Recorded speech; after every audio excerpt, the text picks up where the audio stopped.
হযরত বেশর হাফি রাদিয়াল্লাহু তাআলা যুগশ্রেষ্ঠ আল্লাহর ওলি, তিনি বলতেছেন ইন্না কওমান ইয়াতাবুদুনা ফি শাহরি রমজান, কিছু কিছু মানুষ আছে, কিছু কিছু জাতি আছে, ইয়াতাবুদুনা ফি শাহরি রমজান, রমজান মাসে ইবাদত করে, ওয়ায়াজতাহিদুন, রমজান মাসে আল্লাহকে পাওয়ার জন্য চেষ্টা করে, আল্লাহর ইবাদত বন্দেগীতে নিজেকে লিপ্ত করে রমজান মাসে।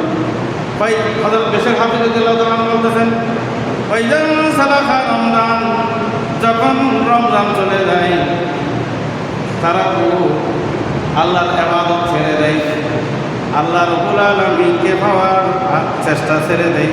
ক্বালা বিসাল কওমু লা ইয়ারিফুনা ইল্লা বি রমজান, ওই সমস্ত মানুষগুলো নিকৃষ্ট মানুষ, বিসা মানে খারাপ মানুষ, বিসাল কওম নিকৃষ্ট জাতি, ওই সমস্ত জাতি নিকৃষ্ট জাতি, লা ইয়ারিফুনা আল্লাহ, শুধু আল্লাহকে চিনে রমজান মাসে, এক মাস আল্লাহকে চিনে আর 11 মাস আল্লাহকে চিনে না, এক মাস আল্লাহকে চিনে আর 1 মাস পর আল্লাহকে চিনে না। ওই সমস্ত মানুষগুলো, ওই সমস্ত জাতিগুলো সবচেয়ে নিকৃষ্ট জাতি। বিসাল কওম নিকৃষ্ট মানুষ, নিকৃষ্ট জাতি।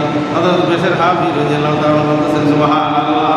হযরত হাসান বসরি রাদিয়াল্লাহু তাআলা বলতেছেন ওয়ালাল হাসান বসরি রাদিয়াল্লাহু তাআলা লা ইয়াকুনু লিআমালিল মুমিনি মিন আজালি দুনাল মাউত, লা ইয়াকুনু লিআমালিল মুমিন।